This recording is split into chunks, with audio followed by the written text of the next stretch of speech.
Hello and welcome. My name is Retro, and today we will be covering Frost and all the changes that he has had. Now, I am telling you now, I'm gonna go on a bit of a ramble. It won't be that long, but if you want to skip ahead, feel free to. Frost is a very special Warframe to me specifically because he was the first Prime Warframe I've ever gotten, along with Ivara Prime. I got them like 1 day after each other. And he was even, his regular version was the first Warframe I went to specifically get. Limbo was my first Warframe after my starter, but I just stumbled across the Limbo through Impressed. I didn't even know I could get another Warframe until I got Limbo, so Frost was the first one I specifically chose to farm. Additionally, Frost is a very special Warframe for Warframe.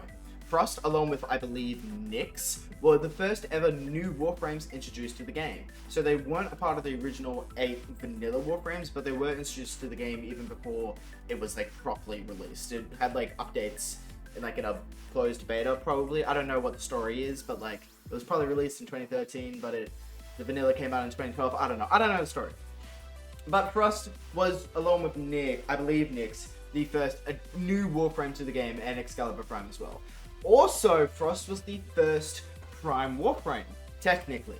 Excalibur Prime did come before Frost, but Excalibur Prime was locked away a paywall, and you can no longer get Excalibur Prime in the game. You haven't been able to for years, making Frost Prime the oldest Prime Warframe in the entire game, which is kind of crazy. So Frost is a very legacy Warframe. And back in the day, years and years and years ago, back before we could blow up entire rooms, he was quite good. He was a staple in most setups because you'd want him for his capability of crowd control and defending an objective. And then we got to the point where we could just blow up entire rooms, and crowd control was kind of not needed anymore because the best form of crowd control are dead enemies. So he kind of fell more into irrelevancy. However, he has pretty consistently received little buffs here and there. And like I said in a recent video where I talked about Blast and Cold, Cold has received buffs what feels like for the last every second update for like the last 2 years or something.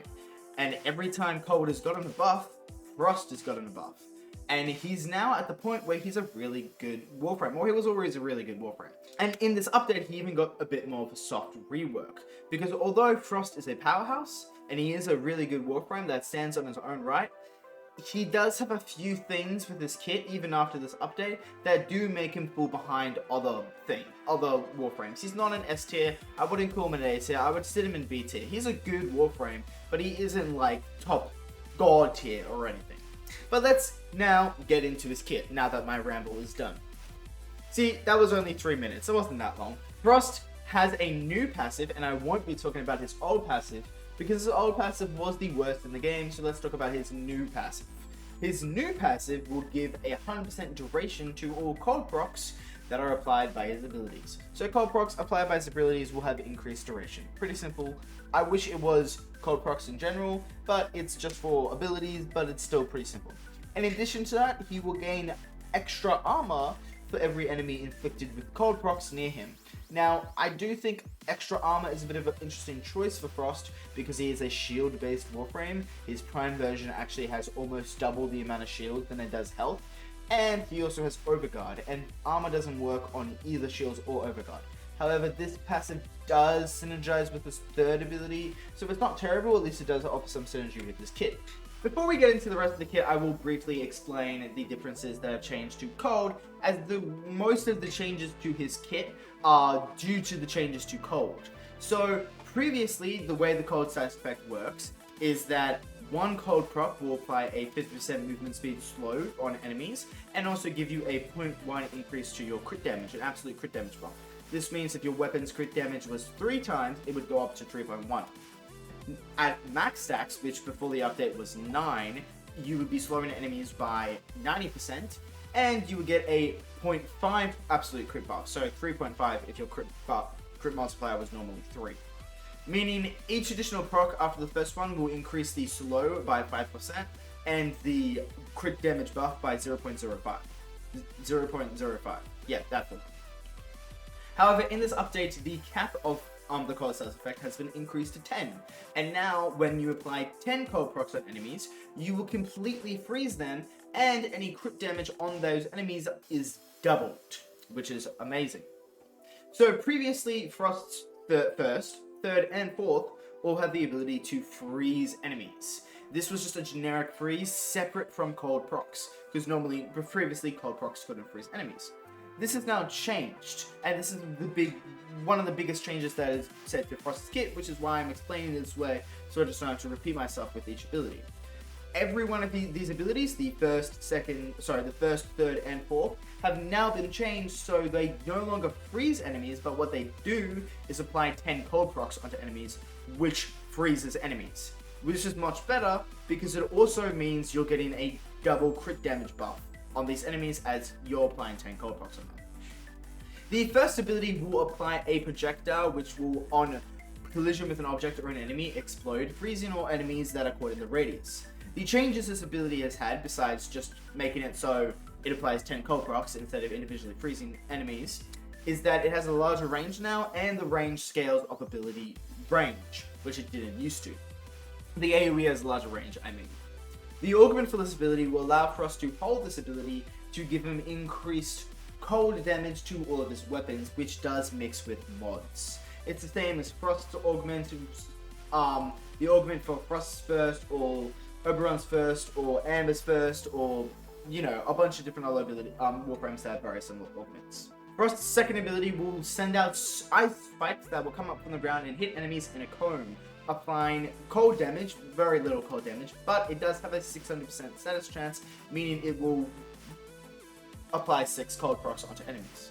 This means that casting the ability twice will freeze enemies, as it will apply 10 cold procs. The Augment for this ability will leave behind a icy trail where the ability activated.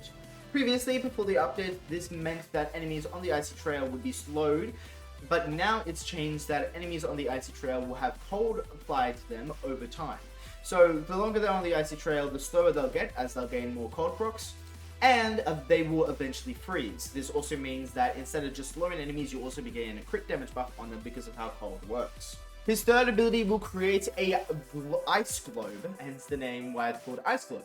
The Ice Globe is basically a way to defend anything that's in it, as any enemy fire from outside the Ice Globe will not be able to reach anything inside the Ice Globe.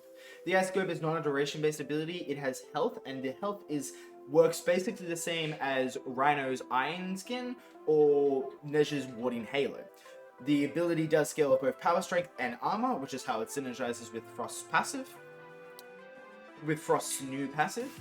And when it is first cast, it will have a period of invulnerability, where it will store up all the damage it receives. After this period ends, that damage will then be multiplied by a certain amount and then added to its health. Frost can have up to 4 of these activated at any given time. It used to be that enemies upon entering the bubble will be slowed. However, now, similarly to the way the Augment for his second has been changed, actually exactly the same, enemies will receive cold procs over time the longer they are in the bubble, eventually completely freezing, and you also get that crit damage buff on them. When you initially cast the ability, enemies within the range of the ability will have 10 cold procs applied to them and will be pushed back. Enemies, when they get pushed back that are hit with objects, whether it be the ground, a wall, or anything, will receive true damage, I believe, of 50% of their health bar. So yes, you can use this to actually nuke enemies by combining it with Viral to increase the damage it does, because it does do true damage. The Augment for this ability will give enemies will make it so it has a 50% chance to apply 10 cold procs on enemies, hence for freezing them whenever they enter it. Frost's fourth ability will send out a wave of cold air in a full 360 meters around him that will apply 10 cold procs onto enemies and strip their armor by 60%. You can fully strip enemy armor with 167 power strength or 137 if you have corrosive projections. It does completely freeze enemies and also double apply that crit damage buff. The Augment for this ability will give Frost and all allies within range Overguard, which will stack on each cast, essentially working the exact same as the way Styanax's fourth Augment works. For each enemy that get hit by the ability, Frost will gain a certain amount of Overguard, and it has a Overguard cap of 15,000 that does scale off power strength. Lastly, I did forget to mention that Frost actually has an Augment, a passive Augment, that will give all of his weapons 200% crit chance and 200% crit damage whenever you attack enemies that are frozen. So any enemy that has 10 cold procs on it, if you use this augment, which is called Biting Frost, you will get a 200% crit chance and crit damage buff. These buffs are additive with mods, like Vital Sense and Crit Delay.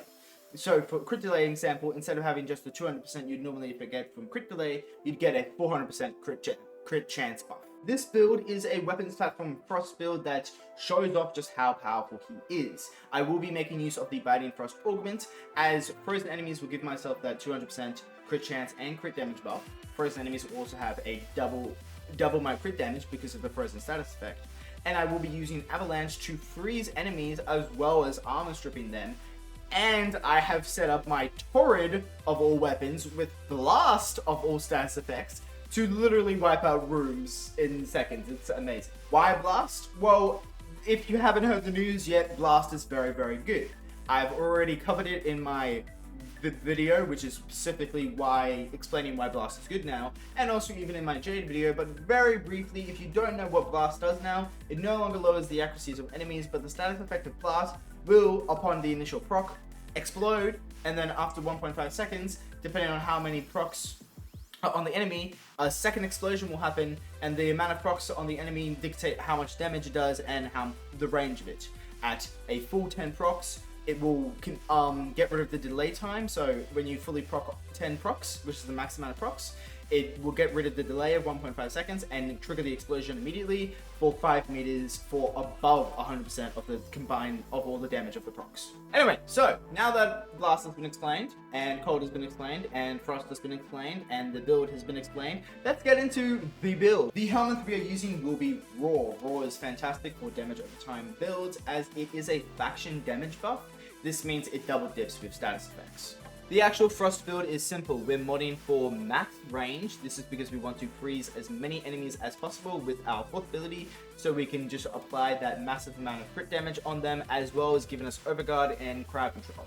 So we have Overextended, Stretch, and Augur Reach for that purpose. We're also running his 2 augments, Biting Frost for the crit damage and crit chance, Icy Avalanche, which is the augment for his 4th, giving him an Overguard, and then we have Primed Flow, obviously for generic energy economy, and Augur Secrets and Umbral Intensify for power strength. For the arcanes, we have Arcane Energize for general energy economy, and then we have the new arcane which you get from the Ascension game mode, Arcane Ice Storm. You can also buy it from Ordis with the same resource that you use to buy the Jade parts. While Jade is not cheap, the arcanes are actually really cheap and really easy to get. Basically, what this augment does is each time you freeze an enemy, you will gain 2% 2% power strength and ability duration, which will stack with a max rank arcane 20 times. These leveling up the arcane will increase the amount of stacks you have. So you still get 2% from each frozen enemy, but a unranked one will only stack 10 times. A max ranked one at max stacks will give you 40% power strength and 40% ability duration. This is why we haven't modded for any duration, and although it looks like I only have 138 power strength, I actually have 178 because I get 40% from Arcane Ice Storm, which is enough to fully strip enemies. However, you don't need to fully strip enemies because enemies are a lot weaker since this update, and Blast is really good. So if you aren't fully stripping enemies, don't worry about it, because I am getting 30% power strength from 3 red shards. You don't need to use these red shards. These red shards are actually for a different build for Frost I have. So if you want these 3 red shards, you can add them, but they're not necessary. What is necessary though is casting speed. The casting speed on Frost's 4th is atrocious. You definitely want casting speed Archon Shards. Moving on to the Torid build, we have a very basic rifle setup. Galvanized Chamber, Multi-Shot, Galvanized Absolute, Status Chance, and Gun CO. Crit Chance, Crit Damage. We obviously have our Heat. Then we have Rifle Elementalist, which I'll get to in a second, and then Fire Rate. Rifle Elementalist is a set of new Elementalist mods which increase status damage. These are very good as, well, they increase status damage, and Blast is a status effect that kills. We will be using as a status effect. This is why we're using the Torid, because not only is Torid just really good, it is a beam weapon, and beam weapons double dip with multi-shot when it comes to applying status effects. Rifle Elementalist is really good even if you're not running Raw, because it is actually better than faction damage when it comes to status effects, unless you have, I believe, a rank 8 or higher faction. A rank 8 or higher primed faction mod. It might be rank 7 or higher, so it's either rank 7 or rank 8 or higher primed faction mod. Otherwise, Rifle Elementalist is better. The other benefit of Rifle Elementalist, and all the other Elementalist mods, is that there's one for each weapon type, is that they're universal, so you don't have to constantly come in and change your build to be whatever faction you are, and they will work on enemies that don't have a faction, like Acolytes. For the Arcane, we are running Primary Merciless just for the base damage. The companion we're using today on this build is Duriga for priming, as we are using Gun-CO, and Torid doesn't have a lot of elements. So we'll be using Arc Coil and Manifold Bond for priming. Basically, this way this works is Arc Coil only has a 5-second cooldown, and Manifold Bond applies the status effects of the companion's weapons onto enemies whenever it casts an ability, while also lowering the cooldowns of all the abilities by 3 seconds when you kill an enemy with 3 or more status effects. Basically, this means that it can spam Arc Coil, and each time Arc Coil applies, Manifold Bond primes enemies for us. Tenacious Bond gives us a 1.2 absolute crit damage buff, which gives us even more crit damage, because why not? Momentum Bond is for some survivability, as it lowers the recovery time on our companion when it's down by 15 seconds whenever we kill an Xmas unit, as well as it will give us a random element whenever we kill an Xmas unit, which is good for Manifold Bond priming. Regen, Enhanced Vitality, and Cackler Redirection are for the survivability of the companion. Vacuum is a must-have. Guardian isn't needed for this build, but I use the build on the same build for other Warframe, so that's why I have it. Deconstruct is then, of course, for extra health orb drops and for holstered reload. Reload our primary and secondary whenever it's holstered. Volcax is the weapon we will be using for this build because it has one of the only two companion weapons in the game that can reach above 50% crit chance for Tenacious Bond. We'll use Crit Delay for that purpose. Then we have Radiation Reload for radiation. We have Maligent Force and Room Rounds for viral, and Thermite Rounds for heat. Those are the 3 elements it will be proccing. So along with Blast and Toxic from our Torid, those are 5 elements for our Gun-CO. We also then have Vigilant Augmented and Vigilant Supplies, and we have Vigilant Fervor on our Torid build. This gives us just an extra crit damage buff, as it allows us to have a 15% chance to increase our crit tier whenever we hit enemies, which is because go all in on crits, I say. For additional weapons, whenever you want for your secondary, just make sure you're running Amalgam Barrel Diffusion for the extra rolling speed, and we are running Kratos for the sprint speed and slide evolution here, and the parkour velocity evolution here, just for some additional movability. They're just utility, it doesn't really matter what you run.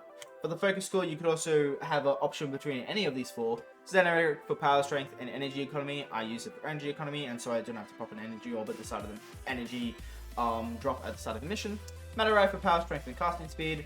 Yunaru for some armor strip, which you won't need, or knockback, which you won't need because Overguard gives you knockback resistance, and Vazarin for some additional survivability. So really your choices are pretty much between Matarai, Xeneric, and Vazarin. Yunaru won't really do much in the build, and Namaron won't either. Anyway, that is all for me today. I hope you enjoyed this build. I definitely do.